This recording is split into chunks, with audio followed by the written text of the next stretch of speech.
बेटा, मैं लाइन में तुमसे पहले खड़ा हूँ, जाओ पीछे खड़े हो जाओ। अच्छा, अब तुझसे सीखना पड़ेगा क्या करना है क्या नहीं। चुपचाप खड़े रहने तो फूट जाएगा। अपने बड़ों से ऐसे बात करते हैं क्या?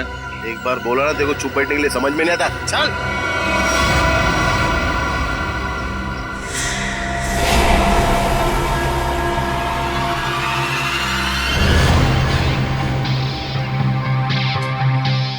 अब ठीक हो ना बाबा? हाँ बेटा, मैं ठीक हूँ। ओ सरंजीत, यहाँ का हीरो। एक काम कर ले, तू इस बुड्ढे की दुख भरी कहानी सुन ले जब तक मैं खाना खा लेता हूँ। ये रोटी दाल।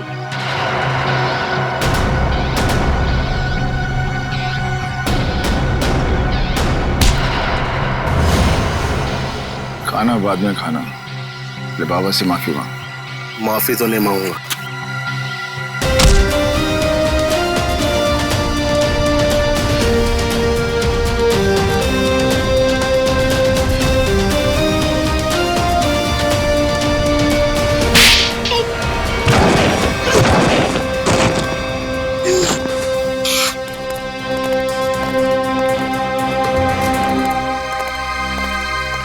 बाबा चलो खाना खा लो। शुक्रिया बेटा।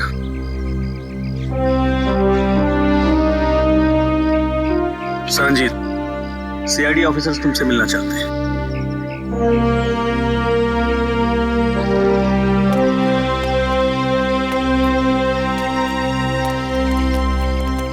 हेलो सरंजीत। Hello sir. आपकी ईमानदारी और अच्छे काम के बहुत चर्चे सुने हैं हमने। आप तो एक सच्चे आईएएस ऑफिसर थे। आप मेरी तारीफ करके मुझे शर्मिंदा मत कीजिए एसीपी साहब। मैं बस अन्याय और अत्याचार बर्दाश्त नहीं कर सकता। ये तो बहुत अच्छी बात है। वैसे हमें क्यों बुलाया आपने यहाँ पर? एसीपी साहब, मैं सीआईडी की मदद लेना चाहता हूँ। हमारी मदद? इंस्पेक्टर अभिजीत, मैं चाहता हूँ कि आप एक एक्सीडेंट केस की इंक्वायरी करो। Accident case? पर ये तो पुलिस का मामला है। हाँ सरंजीत, एक्सीडेंट के मामले में सीआईडी की क्या जरूरत है? जरूरत है एसीपी साहब, क्योंकि मुझे यकीन है कि ये एक्सीडेंट नहीं, मर्डर है।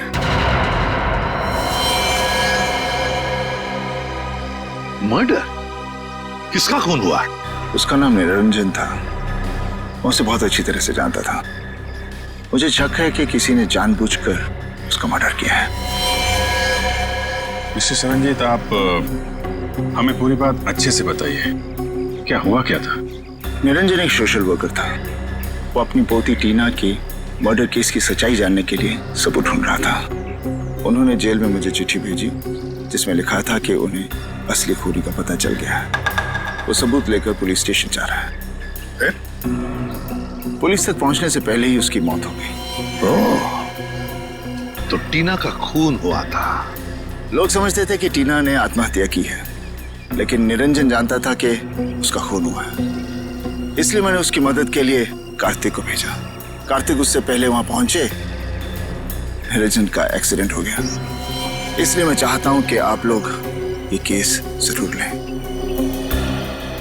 ठीक है सरंजीत जी, आप चिंता मत कीजिए। हम उन दोनों के खूनियों को जरूर ढूंढ निकालेंगे। थैंक्स। थैंक यू कहने की जरूरत नहीं है सरंजीत। अन्याय और अत्याचार के खिलाफ लड़ना हमारा भी फर्ज है। हम तुम्हारे साथ हैं।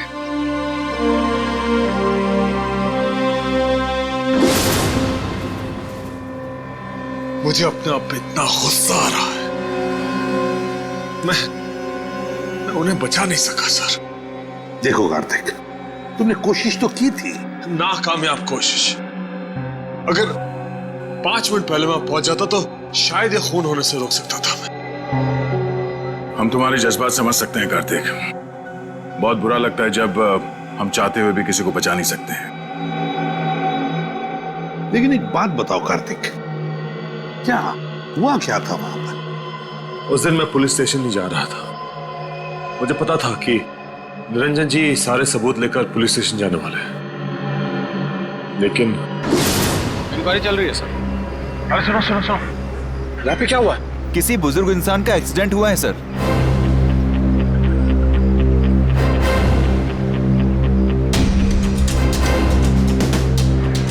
जी जी। हाँ सर, खबर लगती है आपको, मैं खबर करता हूँ। निरंजन जी जी सर। सर ये मिला है। बटुआ, ये टूटा हुआ चश्मा, घड़ी और फोन। इसके अलावा और कुछ? नहीं सर, बस इतना ही सामान है। सर इसका मतलब खूनी ने निरंजन जी को मारने के बाद सारे सबूत वहां से उठा लिए थे। मगर कार्तिक, जब तुम्हें पता था कि वहां से सारे सबूत गायब है, तो उसी वक्त तुमने पुलिस को क्यों नहीं बताया है? सर पुलिस मुझसे वहां सबूत होने का सबूत मांगती है जो मैं दे नहीं सकता था। सानिजीत ने मुझे कहा था और मैंने विश्वास कर लिया, लेकिन पुलिस मेरा विश्वास क्यों करती? अब वैसे भी इस केस से मेरा कोई लेना देना ही नहीं है। ठीक है Kartik, thank you very much मदद के लिए। अगर मेरी जरूरत पड़े please let me know. Thank you sir. हमें उस एक्सीडेंट की जगह जाकर तहकीकात करनी चाहिए। हाँ दया, और इस टीना की मौत की भी तहकीकात करनी पड़ेगी। हाँ सर, निरंजन जी के पास सबूत भी था कि टीना की मौत एक आत्महत्या नहीं बल्कि मर्डर है, और इसी सबूत को मिटाने के लिए निरंजन जी का खून भी कर दिया खूनियों ने। टीना की मौत में कोई ना कोई गड़बड़ जरूर है, कोई ना कोई गड़बड़ जरूर है। पता लगाना पड़ेगा कि टीना ने क्या खुद बालकनी से कूदकर जान दे दी या फिर किसी ने उसे धक्का दे दिया।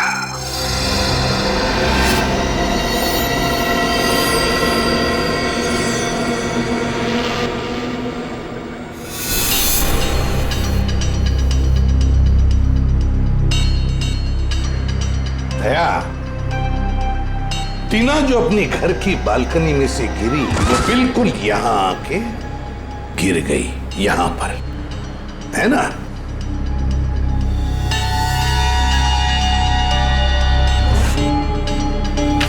एक मिनट दया, तो इस फोटो को देखो, गौर से देखो इस फोटो को।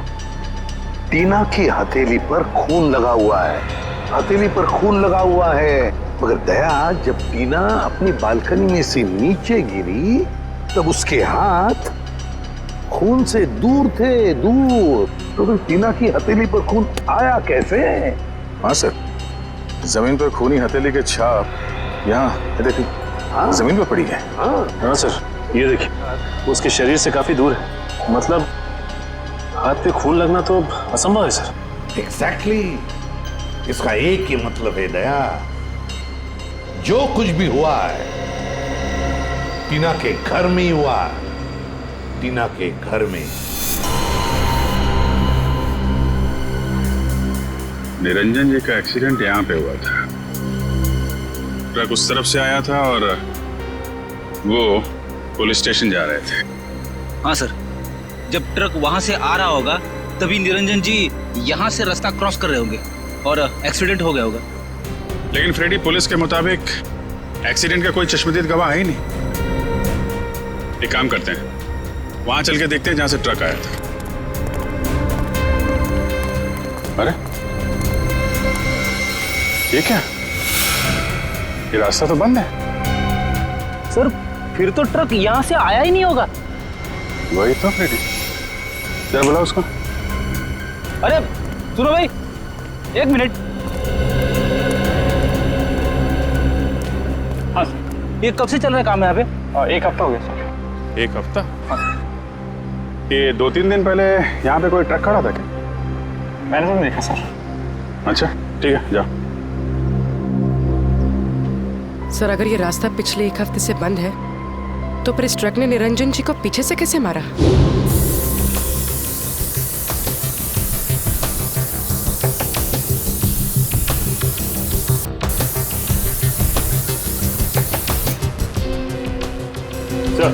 खून का निशान। मैंने कहा था ना दया, जो कुछ भी हुआ यहीं पे हुआ, यहीं पे। क्योंकि ट्रक वहां से आया और शायद यहीं कोने पे खड़ा हो गया। यहाँ खड़ा होकर निरंजन जी का इंतजार करता रहा, और जैसे ही निरंजन जी दिखे ट्रक ने उनको उड़ाया और वापस मेन रोड से फरार। लेकिन सर इतने बड़े ट्रक को किसी ने तो देखा होगा। हाँ फ्रेडी, किसी ने तो देखा होगा।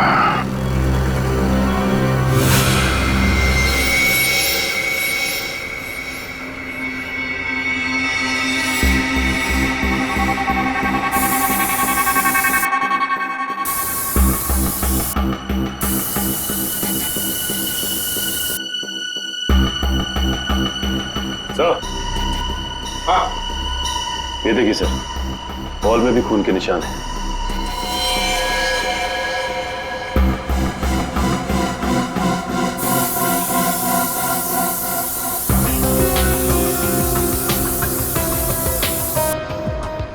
यहाँ पे तो कुछ नहीं है सर। सर, इस तरफ है खून के निशान।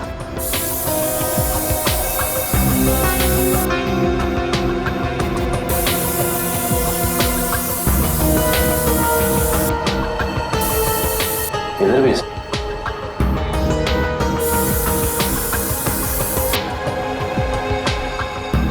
लेकिन सर आगे तो दीवार है। दीवार पर मार के देखो। सर,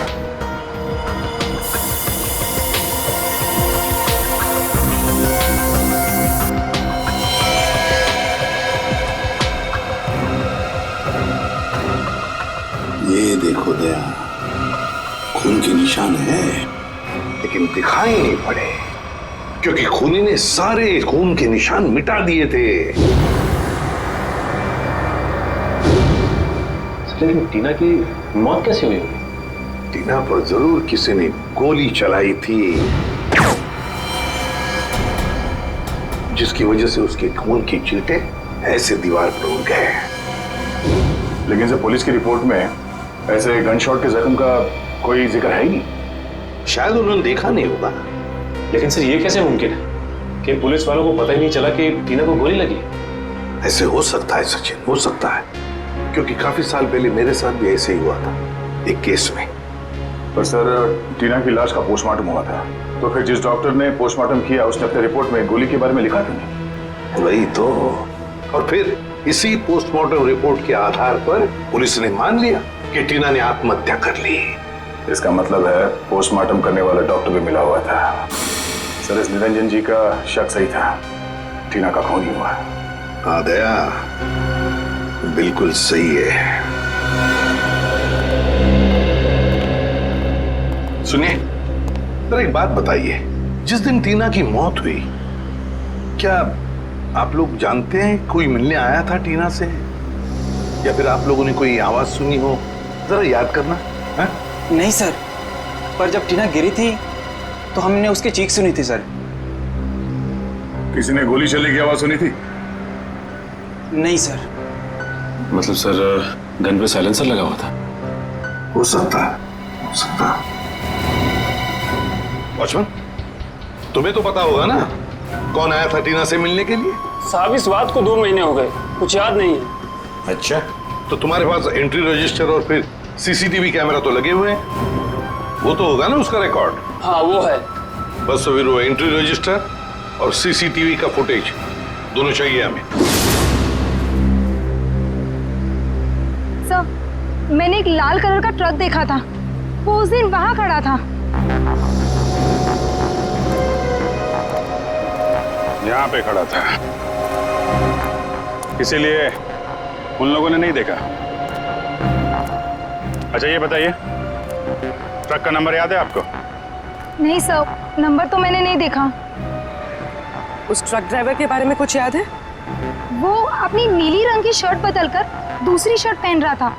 मैंने उससे कहा भी कि वो ट्रक हटाए, मुझे रास्ता साफ करना है, मगर उसने मेरी बातों पर ध्यान ही नहीं दिया, वो ट्रक में ही बैठा रहा। नीले रंग का शर्ट? जी सर, और उस नीले रंग की शर्ट पर एक पीले कलर का बैच भी था। नीली शर्ट और पीला बैज? सर, लगता है वो आदमी किसी सिक्योरिटी एजेंसी के लिए काम करता होगा। हो सकता है फ्रेडी। और कुछ याद है उस ट्रक ड्राइवर के बारे में? उसका चेहरा, वो दिखता कैसा था? उसकी बड़ी सी मूछें थी और दाहिने गाल पर एक मस्सा भी था। बस इतना ही याद है। ठीक है, thank you very much. Freddy, पता लगाओ ऐसी कौन सी सिक्योरिटी एजेंसी है जिसका ड्रेस नीली रंग की शर्ट और पीला बैज है। सर, जिस डॉक्टर ने टीना की नकली पोस्टमार्टम रिपोर्ट बनाई थी वो भी फरार है। एक काम करो, निखिल को बोलो उसके घर पे नजर रखे और जैसे ही वो दिखाई दे हमें तुरंत इन्फॉर्म करें।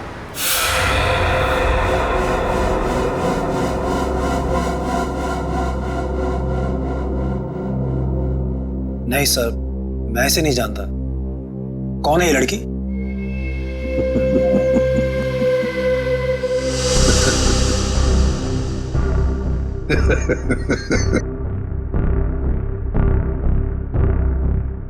अभी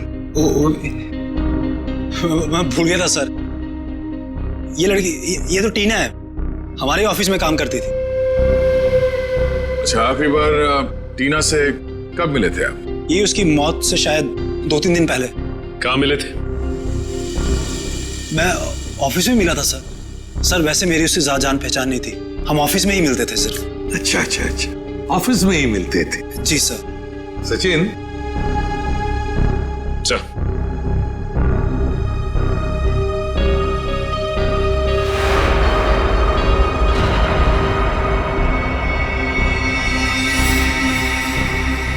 वॉचमैन। जी सर। इन्हें पहचानते हो? हाँ साहब, ये इमरान साहब है। टीना मैडम को अक्सर घर छोड़ने आते थे। ये झूठ बोल रहा है सर, ही इज लाइंग। तुम जा सकते हो। वैसे जिस दिन टीना का खून हुआ उस दिन तुम कहाँ थे? सर मैं ऑफिस में ही था सर। ऑफिस में थे? जी सर। हाँ, सचिन जरा।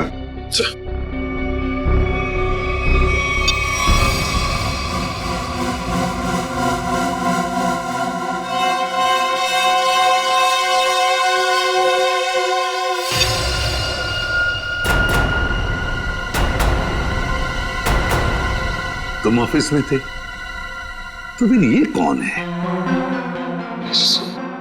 आपका कोई जुड़वा भाई भी है क्या? सर है? नहीं। सच बताओ, टीना के घर गए थे या नहीं? बताओ। हाँ सर। कितने बजे गए थे? ये 11:45-1 के आसपास के। 11:45-1 के आसपास। ये देखो, तुम बिल्डिंग के अंदर 11 बजे गए थे और बिल्डिंग से बाहर निकले 11:15 बजे। हो सकता है सर, मैंने टाइम नहीं देखा था सर। मैं उसकी बिल्डिंग के बाहर गया, मैंने दरवाजा खटखटाया पर किसी ने खोला नहीं, फिर मैं वापस चला आया सर। मैं मतलब 45 मिनट तक तुम टीना के घर का दरवाजा खटखटाते रहे हैं? शक्ल से बेवकूफ लगते हैं हम लोग।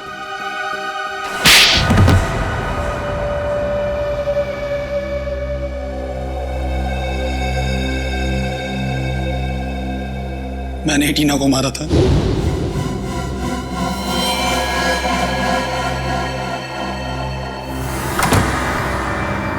हाय टीना।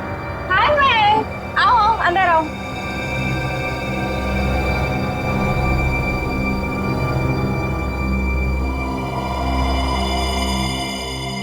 अरे कैसे हो?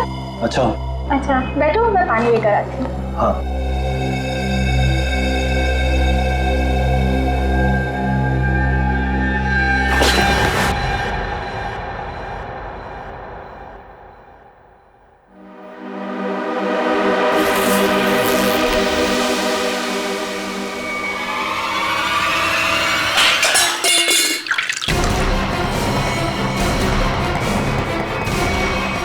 क्या कर रहे हो तुम? I'm sorry टीना। मयंक तुम पागल हो गए हो क्या मयंक? प्लीज मुझे छोड़ दो मयंक। नहीं I'm sorry। नहीं मयंक।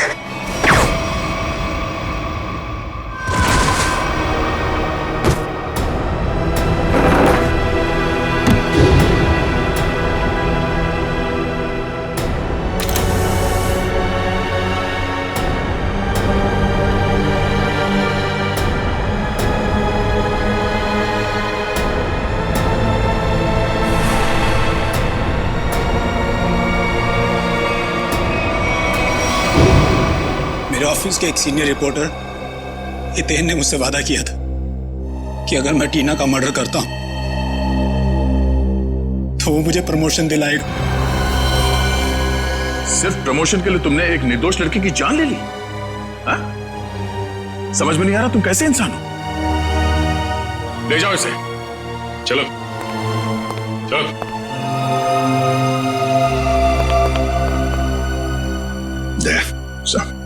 इस सीनियर रिपोर्टर हितेन से मिलना होगा। हितेन सर तो यहाँ नहीं है। तो कहाँ है हितेन? सर पता नहीं, कल उन्होंने अचानक से इस्तीफा दे दिया। इस्तीफा दे दी? आप कौन है? सर मेरा नाम अरविंद है और मैंने आज ही हितेन की जगह ज्वाइन किया है। और आप? मैं नीता हूँ, अरविंद सर की सेक्रेटरी, और इससे पहले हितेन सर की सेक्रेटरी। तो आप ये बता सकती हैं कि हितेन और टीना इनके बीच में कोई झगड़ा वगैरह हुआ था क्या, या कोई अजीब बात घटी थी? हाँ सर, मैंने टीना और मिस्टर हितेन को किसी बात पे बहस करते हुए सुना था। मिस्टर हितेन टीना को कोई प्रोजेक्ट छोड़ने के लिए कह रहे थे। वो उस प्रोजेक्ट में 3 लोगों को एक्सपोज करने वाले थे और टीना बहुत जिद कर रही थी कि वो उन लोगों का पीछा नहीं छोड़ेगी। कौन 3 लोग? सर मुझे उन लोगों के नाम नहीं पता, लेकिन हाँ, मिस्टर हितेन को मैंने किसी विनय जी का नाम लेते हुए सुना था। कह रहे थे कुछ बहुत बड़े आदमी हैं और कहा था कि अगर उन्हें ये बात पता चली तो टीना को जान से मार देंगे। विनय? ये विनय कौन है, कुछ मालूम है? नहीं सर। अच्छा, ये हितेन कहाँ बैठता था? सर वो रहा हितेन सर का कैबिन। सर हो सकता है हितेन के कंप्यूटर से कुछ पता चल जाए हमें। नो सर, आपको हितेन के कंप्यूटर से कुछ पता नहीं चलेगा। किसी ने उसकी हार्ड डिस्क को जला दिया है। हार्ड डिस्क जला दी? कहाँ है वो हार्ड डिस्क? सर केबिन में। लिया जी। ये सबूत मिटाने की कोशिश कर रहा है। सर ये नहीं।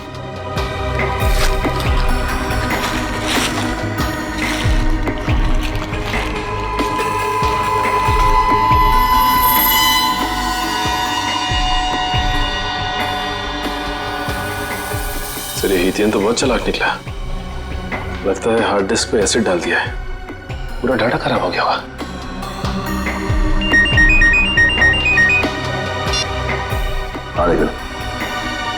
क्या डॉक्टर को पता चल गया? हाँ निखिल, कहाँ है वो डॉक्टर? सर वो सामने चाय की दुकान पे लाइनिंग, रंगीन शर्ट और गमछा डाले हैं, वो है सर।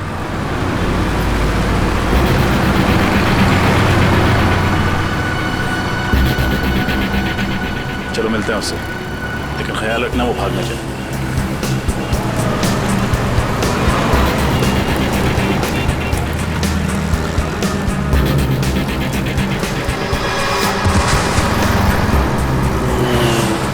इसे क्या हो गया?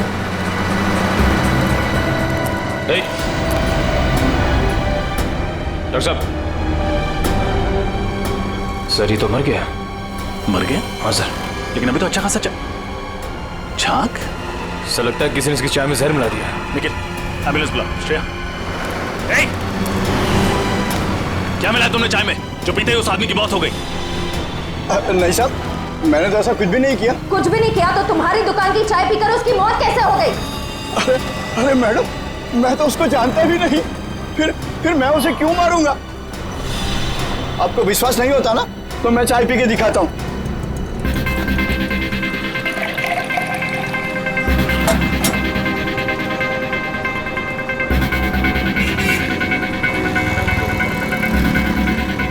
ये देखिए मैडम, हुआ क्या मुझे कुछ, और इन सब लोगों ने भी चाय पी है। अगर चाय में जहर होता तो इनको कुछ होता, इनको कुछ हुआ क्या? बरसों से मैं ये चाय की दुकान चला रहा हूँ, अब मेरे धंधे को चौपट क्यों कर रहे हैं सर? सर बात तो उसकी सही है, बाकी किसी को कुछ भी नहीं हुआ। हाँ श्रेया, लेकिन किसी ने तो उस चाय में जहर मिलाया था। कौन हो सकता है?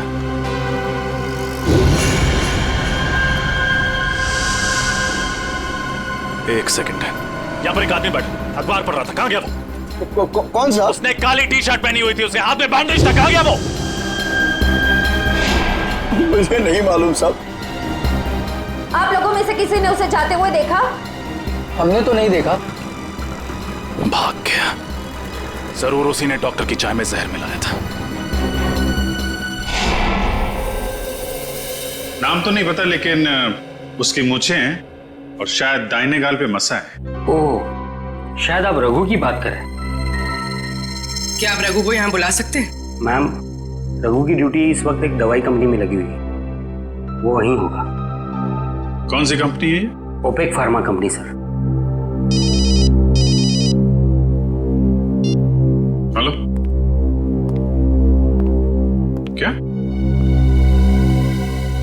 अच्छा अच्छा अच्छा अच्छा, okay okay, thank you very much. क्या हुआ सर? विनय का पता चल गया है, वो भी उसी जेल में है जिस जेल में सरनजीत है। हम तुमसे टीना के बारे में पूछताछ करने आए। टीना का नाम तो नहीं भूलोगे तुम?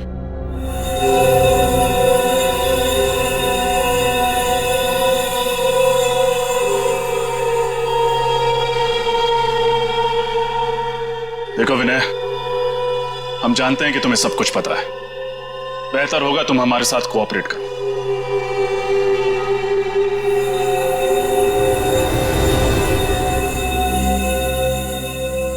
देखा सर, कहा था ना मैंने, ये कुछ नहीं बोलेगा। बड़ा आदमी है ना, और इसे अच्छी तरह से मालूम है कि ये जेल में है और कोई इसे हाथ भी नहीं लगा सकता। सर, बड़ा बिजनेसमैन था ये, और इस बड़े बिजनेसमैन ने कोई तो बड़ा कांड किया है।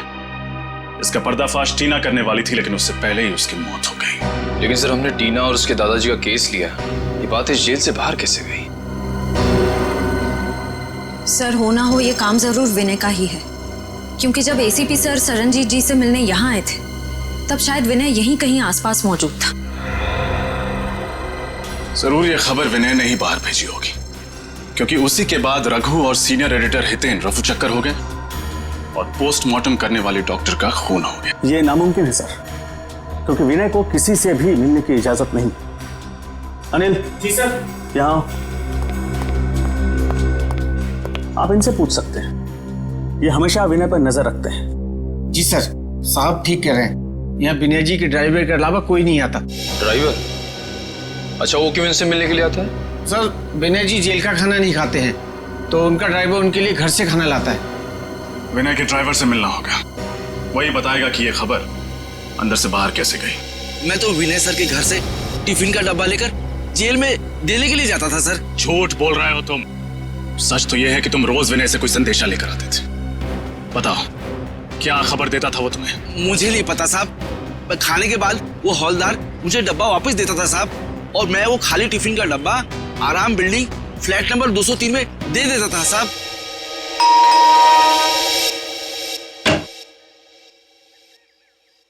जी, हम सीआईडी से। आपसे मिस्टर विनय के बारे में कुछ पूछताछ करनी है। विनय? कौन विनय? बिजनेसमैन विनय, जो फिलहाल जेल की सजा काट रहे हैं और जिनका खाली टिफिन रोज आपके फ्लैट पर पहुंचा दिया जाता है। ऐसा तो कुछ नहीं, लगता है आपको कोई गलतफहमी हुई है। अभी गलतफहमी हुई है या नहीं ये तो पता चल ही जाएगा। फिलहाल ये बताइए, आप कौन हैं और आपके साथ और कौन रहता है इस फ्लैट में? जी, मेरा नाम सिबी है, मैं एक स्टूडेंट हूँ और यहाँ भाड़े पर रहती हूँ, अकेली। सिबी, क्या हम अंदर आ सकते हैं? नहीं नहीं, मैंने कहा ना, मैं अकेली रहती हूँ यहाँ। अकेली? वो पेन किसकी है?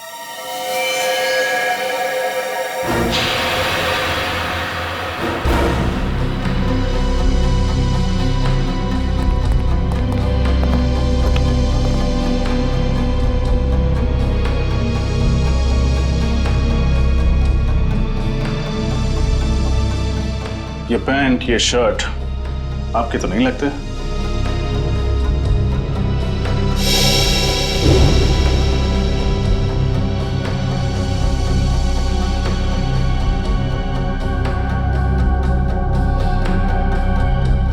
फोटो में ये आदमी कौन है सिबी? मेरा भाई रघु। ओ, तो ये है रघु, जिसने निरंजन जी को ट्रक से उड़ाया था। अभी कहाँ मिलेगा ये रघु?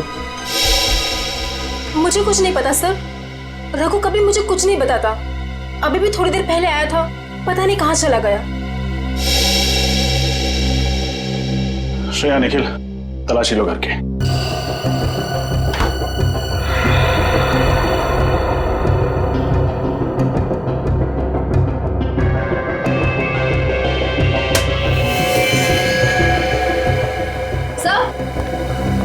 सर, अंदर कमरे में ये टूटी हुई सीढ़ी मिली है। किसने तोड़ी है सीढ़ी? है क्या है सीढ़ी में? मुझे कुछ नहीं पता सर, वो कमरा तो रघु का है, शायद उसे ही कुछ पता होगा। ठीक है, जैसे ही रघु का पता चले हमें खबर करना। और कोई होशियारी मत करना, क्योंकि हमारी नजर अब तुम पर है।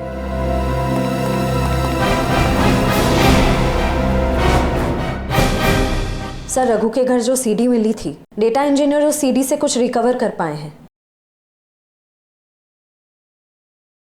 हमें उससे अब खत्म करना होगा। सर, ये तो वो बिजनेसमैन है विनय। कुछ नहीं कर पाएंगे। और सर, ये तो वो सीनियर रिपोर्टर हितेन है। हमारा सारा बना बनाया प्लान बिगड़ जाएगा। नितिन, मैं तुम्हारे साथ पूरा सहमत हूँ। उसका जिंदा रहना ना हमारे लिए ठीक नहीं है। चिंता मत करो दोस्तों, मेरे पास एक और प्लान है।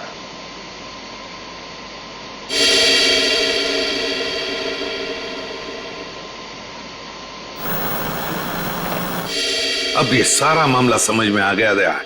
टीना ने इन तीनों की बातचीत सुन ली और फिर उसी बातचीत को उसने रिकॉर्ड भी कर लिया। और विनय, हितेन और इस तीसरे अनजान आदमी को किसी तरह से पता चल गया था कि टीना को उनके प्लान के बारे में पता चल चुका है, और इसीलिए इन तीनों ने टीना को मार डाला।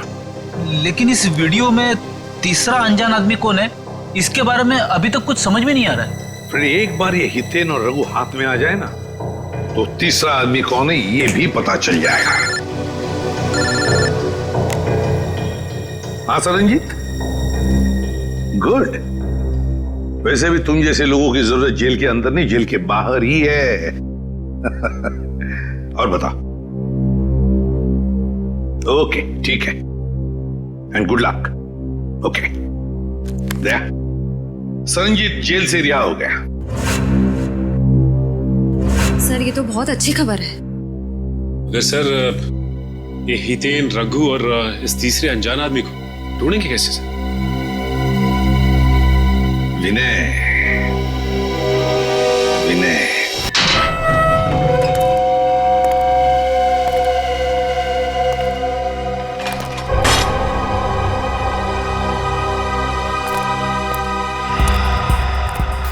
नमस्ते सर। कहाँ चलना सर?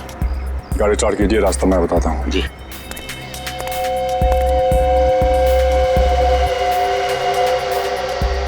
अपना प्लान काम कर गया सर? हाँ भी, ये विनय को भनक भी नहीं लगी कि हमने जानबूझकर उसे जेल से रिहा करवाया है। हाँ सर, उसे लग रहा होगा कि उसके अच्छे बर्ताव की वजह से उसे जेल से रिहा किया गया।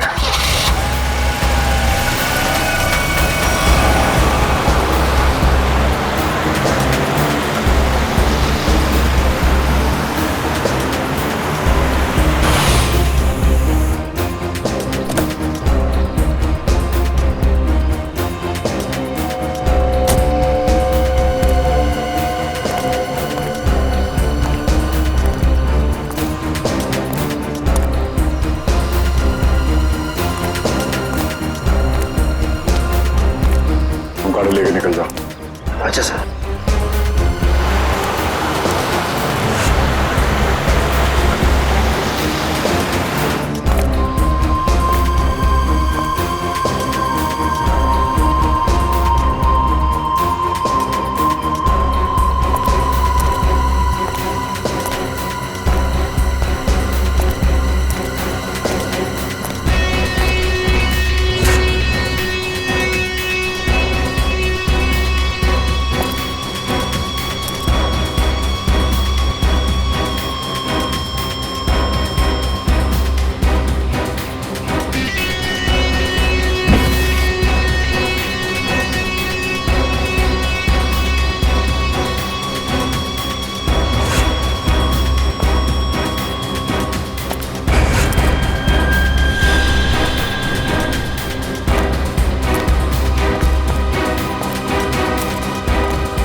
सर, वो तो रघु है। हाँ, अब देखते जाओ, सब एक एक करके आ जाएंगे। हितेन कहाँ है? और रघु? धीरज रखो, सब लोग आ जाएंगे। खाली हाथ तो नहीं आएंगे? रोकड़ा साथ लाने को कहा है ना। रघु, तू जो कुछ भी कर रहा है ना, बहुत गलत कर रहा है तू। अच्छा। अब तुम हमें बताओगे कि क्या सही है और क्या गलत। तुम लोगों ने जो कुछ भी किया है ना, सब पता है मुझे। मुझे बताने की जरूरत नहीं, समझे? ऐसा लगता है आपस में बहस हो रही है? हाँ दया, लगता है कोई प्रॉब्लम शुरू हुआ है।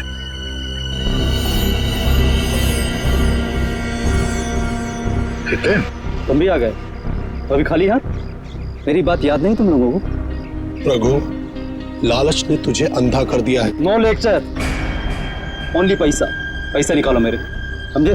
मैं लेकर नहीं आया हूं पैसे, वो लेकर आ रहा है और मारेगा तुम्हारे मुंह पर सारे पैसे।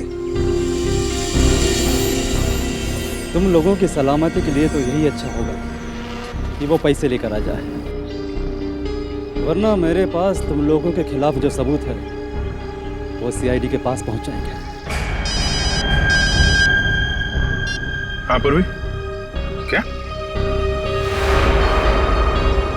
खबर पक्की है? ये चक्कर है। ओके, क्या हुआ? सर, ये ओपेक फार्मास्यूटिकल कंपनी के 3 मालिक हैं, विनय, हितेन और तीसरे का नाम तो चौंकाने वाला है। कौन है?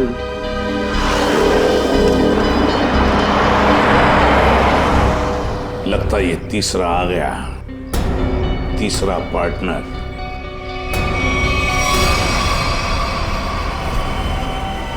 मेरे पैसे दो मुझे और सबूत लेकर जाओ, वरना मैं तुम लोगों को बर्बाद कर दूंगा।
कार्तिक, मैं तुझे अपना दोस्त समझता था।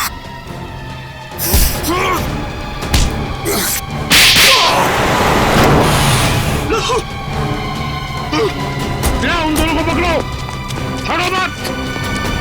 भागने का बहुत शौक है तुझे?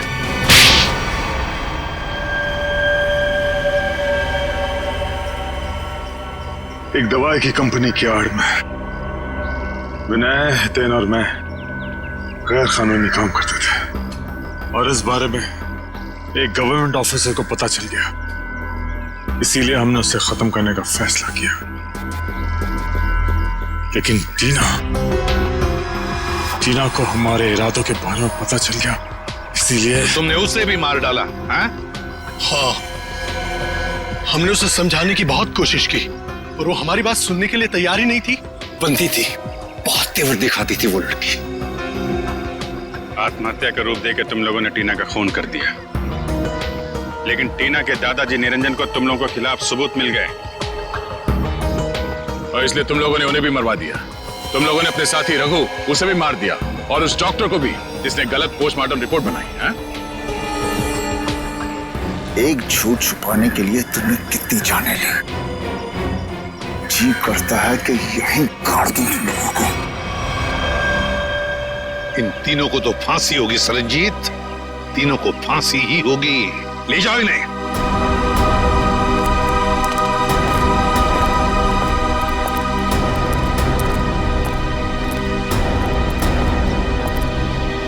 सरनजीत, अगर तुम सच्चाई के लिए लड़ाई शुरू नहीं करते, अन्याय के खिलाफ आवाज नहीं उठाते, तो ये नामुमकिन था। हमें तुम पर गर्व है, वाकई तुम हो सिंह साहब द ग्रेट।